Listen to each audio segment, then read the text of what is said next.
Welcome to Paranormal Pages. Let's get straight into the true scary stories. The Haunting of Slumber Hill. The first time I noticed something was wrong with my dreams, it was subtle. Just an odd detail here, an unfamiliar face there. I shrugged it off, assuming it was the usual weirdness of the subconscious. But it wasn't long before those strange elements took on a life of their own. They became more vivid, more present, as if they were seeping into my reality.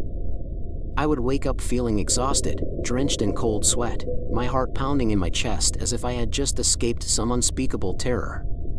It was the fifth night when I decided to start keeping a dream journal. At first, the journal was a way to make sense of the fragmented images that haunted my sleep. I would record everything I could remember, from the minute details of settings to the faces that appeared and reappeared, as if they were trying to tell me something. My dreams were filled with dark corridors, flickering lights, and voices that whispered in languages I didn't understand. Every night, the dreams became more oppressive, and every morning, I would write down the latest entry, hoping to find a pattern or meaning in the madness. By the end of the second week, the dreams began to feel less like dreams and more like memories of another life, one I never lived. I started recognizing places I had never been, and hearing voices that were familiar yet terrifying. The journal was supposed to help me, to ground me in reality, but instead, it became a record of my descent into a waking nightmare. I found myself obsessively reading through the entries, trying to understand what was happening to me. But the more I read, the more frightened I became. The handwriting in the journal, my handwriting, began to change. It was on the 17th night that I noticed it. I had woken up in the middle of the night, heart racing, with the image of a shadowy figure burned into my mind. It had no face, only a void where its features should have been, but its presence was so overwhelming that I felt paralyzed with fear. I reached for my journal with trembling hands and wrote down the details, barely able to control the shaking. When I looked at the page the next morning, I was horrified to find that the handwriting wasn't mine. The script was jagged, harsh, and filled with an anger that radiated off the page. But what shook me the most was the message scrawled across the bottom: "Do not sleep again." I stared at the words, trying to convince myself that I had written them, that it was some bizarre manifestation of my deteriorating mind. But deep down, I knew the truth. Someone, or something, else had taken control. The dreams were no longer mine, they belonged to the darkness that had invaded my life. I began to fear sleep as much as I feared the thing that haunted my dreams. I tried staying awake, gulping down coffee and energy drinks, but exhaustion would eventually drag me back into its clutches. And every time I closed my eyes, the shadow would be there, waiting for me. Each night, it grew closer, and each time it appeared, my dreams would become more violent, more chaotic, as if the shadow was tearing apart the very fabric of my reality. I knew I couldn't keep running from it, but the thought of facing it terrified me to my core. On the 21st night, I couldn't take it anymore. I decided to confront whatever it was that had taken hold of my dreams. I knew that if I could just figure out what it wanted, maybe I could stop it, maybe I could reclaim my sleep. But deep down, a part of me knew that this wasn't just a nightmare, it was something much darker, something ancient and malevolent that had found its way into my life. I prepared myself as best as I could, knowing that whatever happened next would change everything. Hey! Subscribe for more true scary stories. That night, I prepared myself for battle. I turned off all the lights, locked my doors, and took a deep breath, clutching the dream journal in my hands like a talisman. I knew there was no escape from what awaited me. It was time to face the darkness that had been lurking in the corners of my mind. The air was heavy with an ominous stillness, as if the house itself was holding its breath, waiting for something dreadful to happen. I crawled into bed, feeling the coldness of the sheets against my skin, and closed my eyes, forcing myself to let go. The descent into sleep was slow, like sinking into thick, black tar.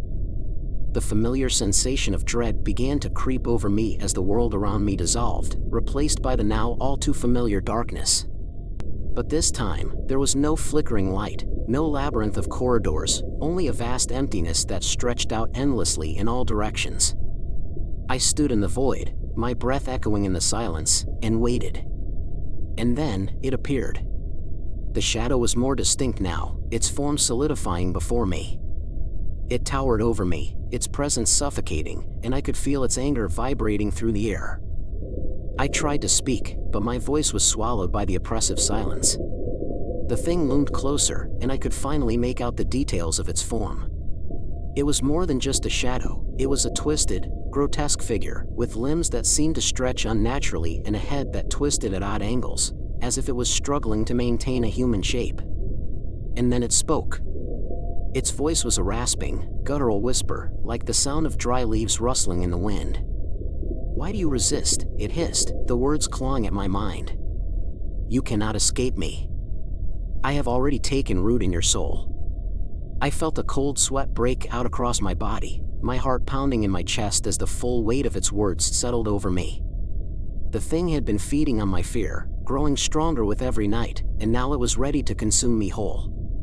But I couldn't let it win. Summoning every ounce of courage I had left, I forced myself to speak. "What do you want from me?" I demanded, my voice trembling but defiant. The figure paused, as if considering my question. Its featureless face seemed to study me, and for a moment, I thought I saw a flicker of something almost human in its gaze. "You are mine," it whispered, and there was a twisted satisfaction in its voice. "You belong to me. And soon, you will forget what it means to be awake, to be alive. You will become like me, a wraith trapped in the endless dark." The words sent a chill down my spine, but they also sparked something within me, a burning determination not to let this thing take me. "No," I whispered, clutching the dream journal tighter, feeling the worn leather cover under my fingers. "You won't win. I won't let you." But the thing only laughed, a horrible, rasping sound that echoed through the void. "It is already too late," it said, and with a flick of its twisted hand, the journal flew from my grasp, vanishing into the darkness. Panic surged through me as I realized that my one anchor to reality was gone, and with it, any hope I had of fighting back. The void began to close in around me, the darkness thickening, and I could feel the thing's cold touch as it reached for me, its fingers wrapping around my soul like chains. "I will show you what you truly are," it whispered, and as the world around me dissolved into nothingness, I felt myself slipping away, pulled deeper into the nightmare. But just before I was lost completely, a flash of light cut through the darkness, blinding in its intensity. The shadow recoiled, hissing in pain, and I felt its grip on me loosen. In that moment, I knew I had one last chance to escape. I didn't know where the light had come from, but I knew I had to follow it. The light was like a beacon, calling me away from the suffocating darkness. It pulsed rhythmically, casting away the shadows and filling the void with a warmth that I hadn't felt in what seemed like an eternity. Without thinking, I ran towards it, my feet pounding against the unseen ground as I pushed myself forward. The shadow screamed in fury behind me, its voice shrill and filled with a kind of primal rage that echoed through the void. But I didn't look back. I couldn't. All I knew was that the light was my only hope. As I drew closer, the light began to take shape, forming into something tangible, something real. It was a doorway, standing impossibly in the midst of the void, framed by an ornate archway that seemed to pulse with energy. The closer I got, the more the light seemed to burn, searing my skin and eyes, but I didn't care. I needed to get through that door, needed to escape the nightmare that had taken hold of my life. But just as I reached the threshold, a force like a tidal wave slammed into me, sending me crashing to the ground. The shadow had caught up to me, its twisted form now towering over me, blocking the light with its immense darkness. "You cannot leave," it roared, its voice no longer a whisper but a deafening bellow that shook the very air around me. I could feel its rage, its desperation, as it reached for me, trying to drag me back into the abyss. Desperation surged through me as I scrambled to my feet, the light still burning bright behind the shadow. I had to make it to the doorway, had to escape before the shadow consumed me completely. But it was too strong, too fast, and with a flick of its arm, it sent me sprawling once more. I hit the ground hard, the impact knocking the breath out of me. The shadow loomed over me, a dark mass of hatred and despair, its cold fingers wrapping around my throat.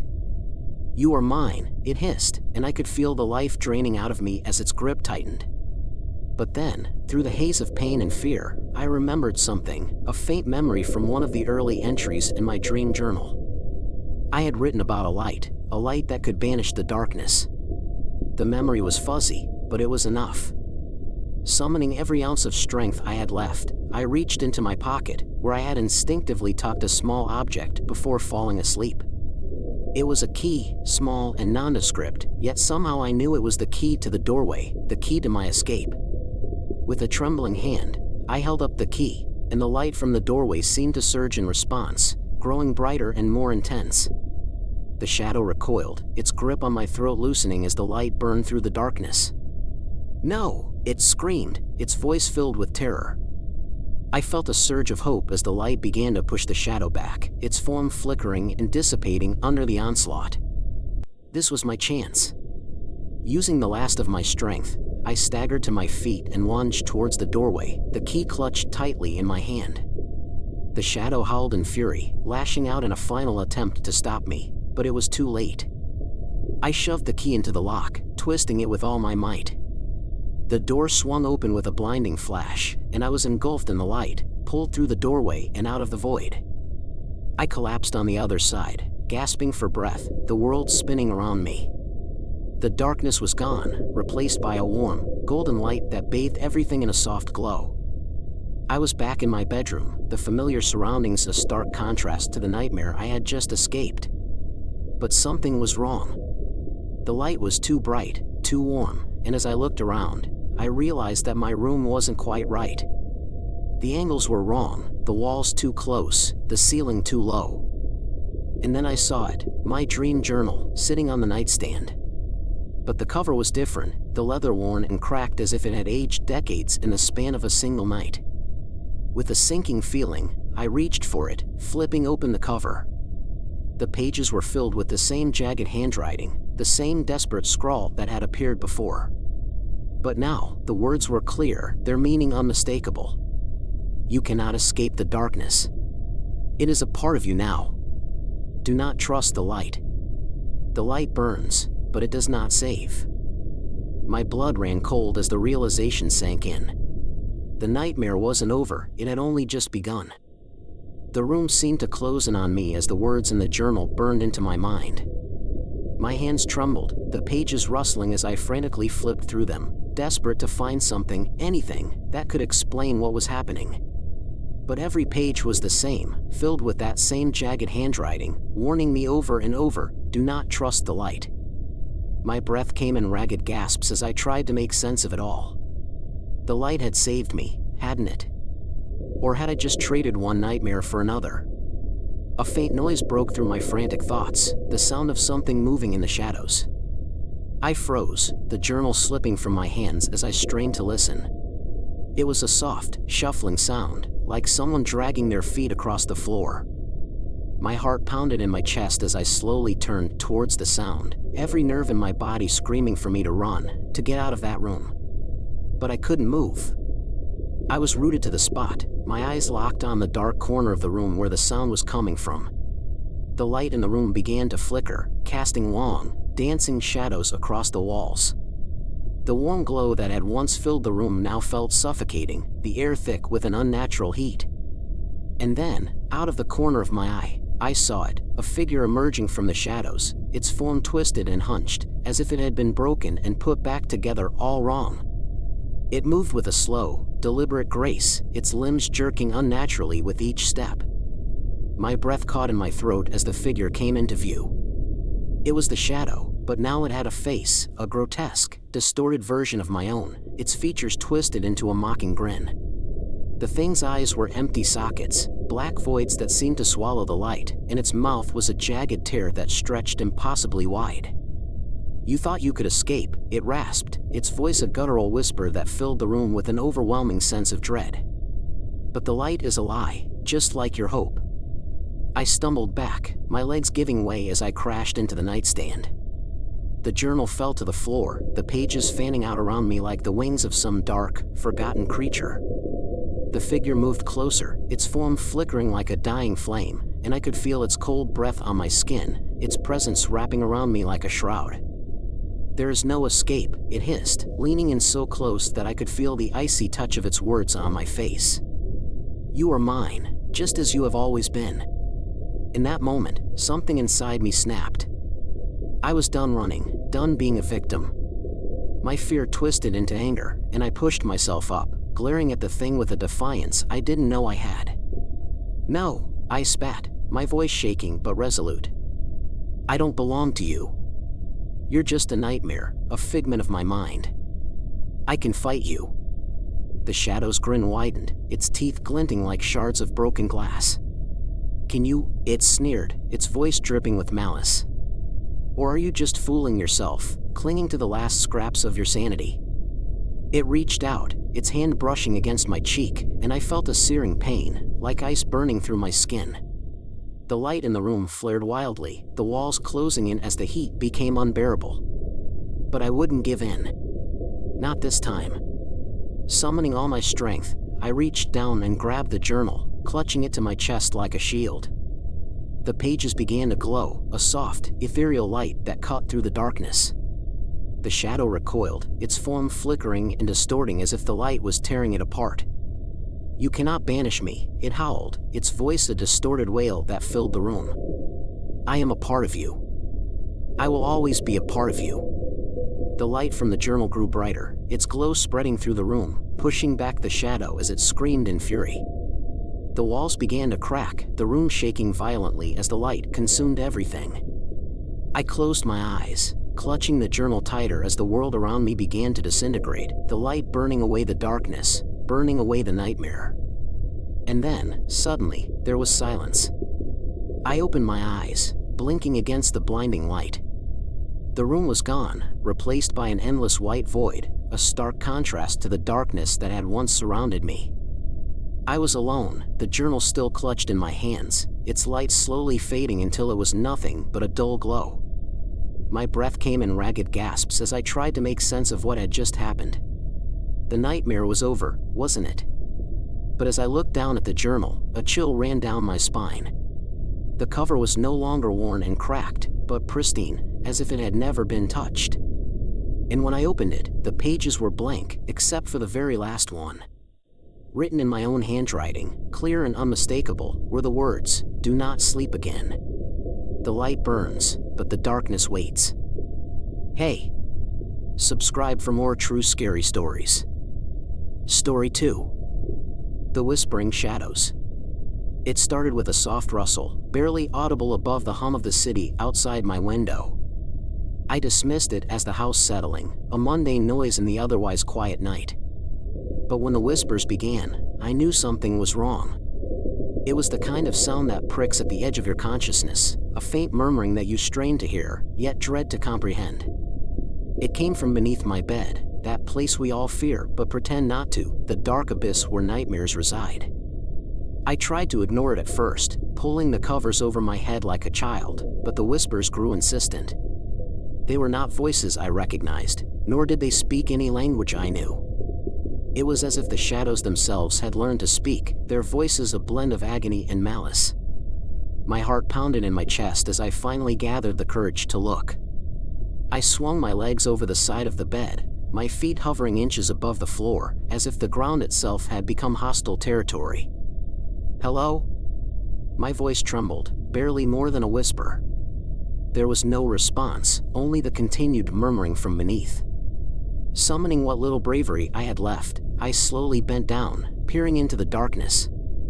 The air was cold, unnaturally so, and the light from my bedside lamp seemed to be swallowed by the shadows.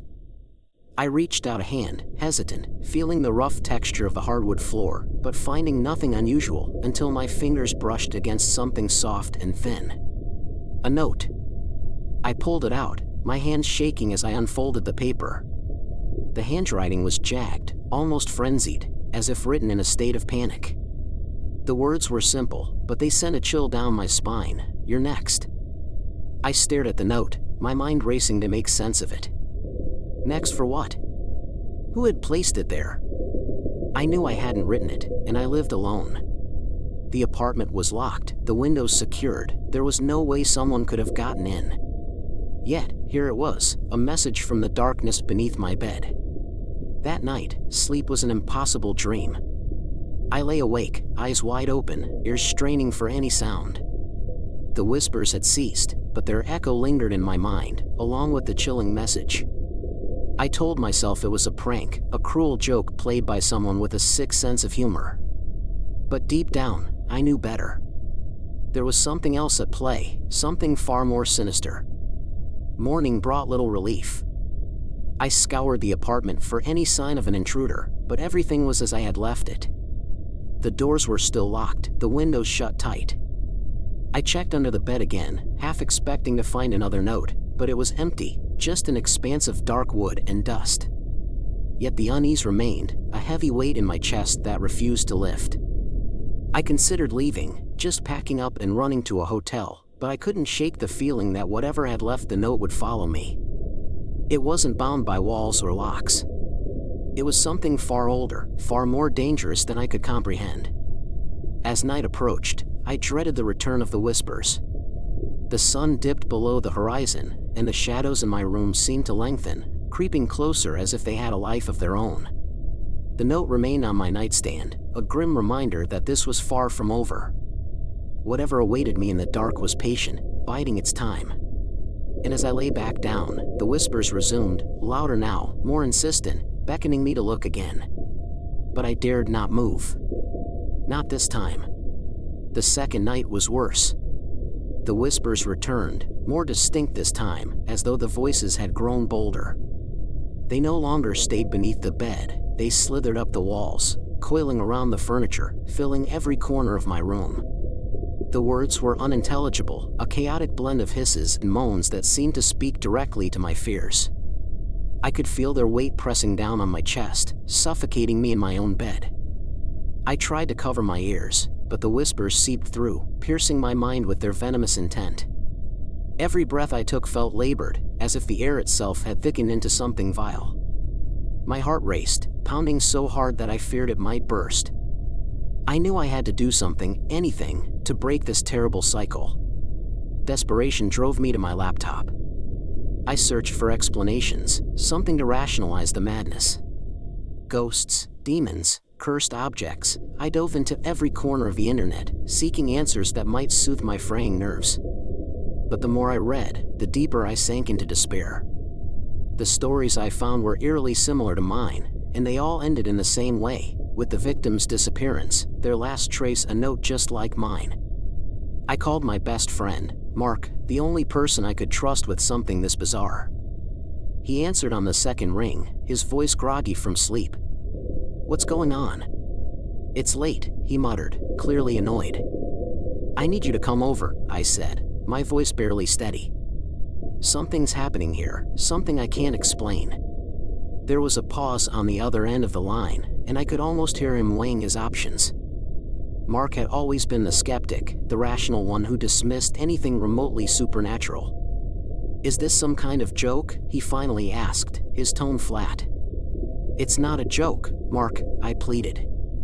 "Please, I wouldn't call you like this if it wasn't serious." Another silence, longer this time, before he sighed heavily. "All right, I'll be there in 20. But this better not be a prank." Relief washed over me as I hung up the phone. Mark would understand. He'd see that this was real, that it wasn't just my mind playing tricks on me. I sat in the living room, waiting for him, my eyes darting to every shadow that seemed to stretch and bend unnaturally. The whispers followed me even here, a constant reminder that they were always watching. When Mark finally arrived, I almost leaped into his arms. He looked at me with concern, clearly taken aback by my disheveled appearance. "Jesus, you look like hell." "What's going on?" he asked, stepping inside and closing the door behind him. "I don't even know where to start," I said, my voice trembling. It all started with the whispers, and then the note. I handed him the crumpled piece of paper, watching as his expression shifted from confusion to something darker. "You're next," he read aloud, his brow furrowing. "This is messed up. Are you sure you didn't write this yourself? Maybe in your sleep?" "I swear, Mark, it wasn't me," I insisted. "And it's not just the note. There's something here, something unnatural." Mark sighed, rubbing his temples as if trying to process the absurdity of the situation. "All right, show me," he finally said, his voice firm. "Let's see what's under that bed." With Mark by my side, I felt a surge of courage. Together, we entered the bedroom, the whispers growing louder as we approached the bed. I knelt down first, Mark standing behind me with a flashlight. My hand trembled as I lifted the bed skirt, revealing the dark space beneath. The light from Mark's flashlight cut through the shadows, but what we saw made us both recoil in horror. There, carved into the floorboards, were words, etched deep into the wood as if by some unseen claw. They formed a message, identical to the one on the note but with one chilling addition: "You're next, tonight." Mark backed away, his face pale. "We need to get out of here," he whispered, his voice shaking. But even as we turned to leave, the door slammed shut on its own, the sound echoing through the room like a death knell. The whispers swelled to a deafening roar, and I knew, with a sinking dread, that leaving was no longer an option. The door rattled violently, as if something on the other side was trying to break through. Mark and I stood frozen, our backs pressed against the wall, eyes locked on the shaking door handle. The whispers had grown into a cacophony of voices, all speaking over one another in a chorus of madness. It was no longer just beneath the bed, the entire room seemed alive with the sound, as though the walls themselves were vibrating with the sinister energy. "What's happening?" Mark's voice cracked as he spoke, his usual confidence shattered. He looked at me, desperate for an answer I didn't have. "I don't know," I whispered back, the words barely escaping my dry throat. "But I think it wants us to stay." The door suddenly flew open with a deafening crash, revealing nothing but darkness beyond. The air turned frigid, our breath visible in the cold. Mark took a step forward, but I grabbed his arm, holding him back. "Don't," I urged, my voice tinged with panic.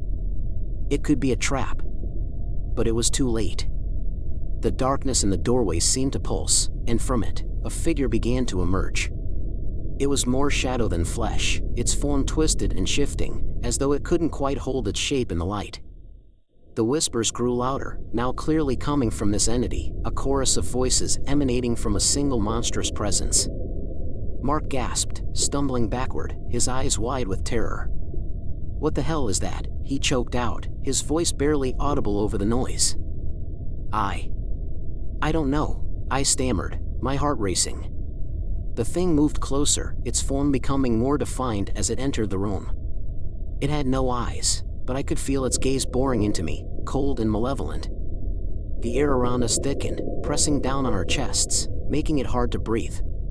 Mark, driven by either bravery or madness, lunged for the door, hoping to escape.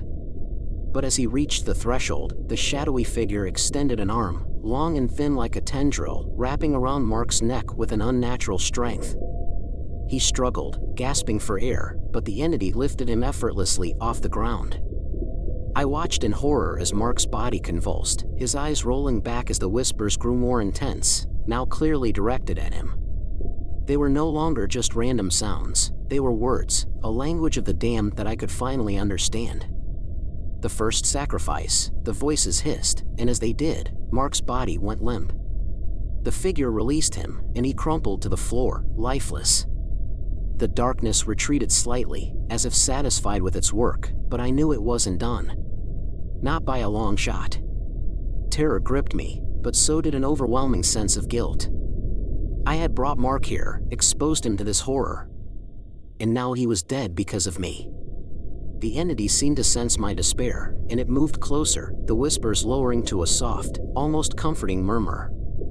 "You're next," it said again, but this time, the words were clear, meant for me alone.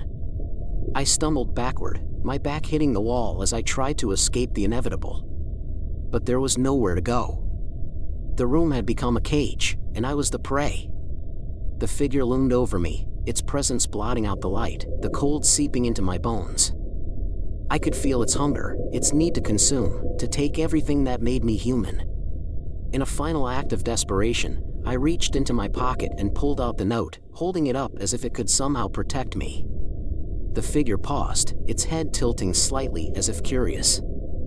For a brief moment, the whispers faltered, the room growing deathly silent. Then, with a sudden, violent force, the note was ripped from my hand, shredded by an unseen power. The shadow loomed larger, more menacing, and I knew that this was it. There was no escape, no last-minute reprieve. I was next. And as the darkness closed in, I heard the voices one last time, whispering a name. It was my name. And then, everything went black. When I awoke, I was no longer in my bedroom. The darkness had lifted, but what replaced it was no less terrifying. I found myself in a vast, decaying room, its walls lined with rotting wood and crumbling plaster. The air was thick with the stench of mold and something far worse, an odor of decay that clung to the back of my throat, making every breath a struggle. My heart raced as I realized I was not alone. Figures stood in the shadows, their forms barely visible, but their eyes, those hollow, lifeless eyes, were fixed on me.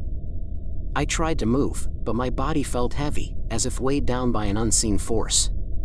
Panic surged through me, and I forced myself to stand, my legs trembling beneath me. The figures in the shadows remained still, watching, waiting. My mind raced, trying to piece together how I had gotten here, but the last thing I remembered was the darkness closing in and the voices whispering my name. Where am I? I croaked, my voice barely audible in the oppressive silence. One of the figures stepped forward, its movements slow and deliberate. As it came into the dim light, I could see it more clearly, a gaunt, skeletal figure draped in tattered, black robes. Its face was a ghastly mask of bone, with skin stretched thin over hollow cheeks and empty eye sockets. It opened its mouth, revealing rows of sharp, jagged teeth, and when it spoke, the sound was a chorus of voices, each one overlapping the other in a discordant symphony. Welcome, it hissed, its voice a terrible blend of malice and mockery. You have crossed the threshold, and now you belong to us. No, I whispered, shaking my head. This can't be real. It's just a nightmare. The figure laughed, a sound that echoed off the walls like the tolling of a death bell. A nightmare? Perhaps. But one you will never wake from. It gestured to the other figures, and they began to move, creeping toward me with an unnatural, jerking motion. As they drew closer, I could see their faces, each one a twisted, grotesque parody of the human form, with eyes that glowed faintly in the dim light. I backed away, my mind screaming for an escape that didn't exist. The room stretched on endlessly, the walls seeming to close in around me. The whispers returned, louder now, filling the space with their chaotic symphony. They spoke of pain, of despair, of a fate worse than death that awaited me here. Suddenly, I felt something cold and sharp graze the back of my neck. I spun around, but there was nothing there, just more darkness, more shadows. But I knew I wasn't alone. Something was watching me, something unseen, but very much present. It was the entity, the one that had killed Mark, the one that had taken me from my home and brought me to this place of nightmares.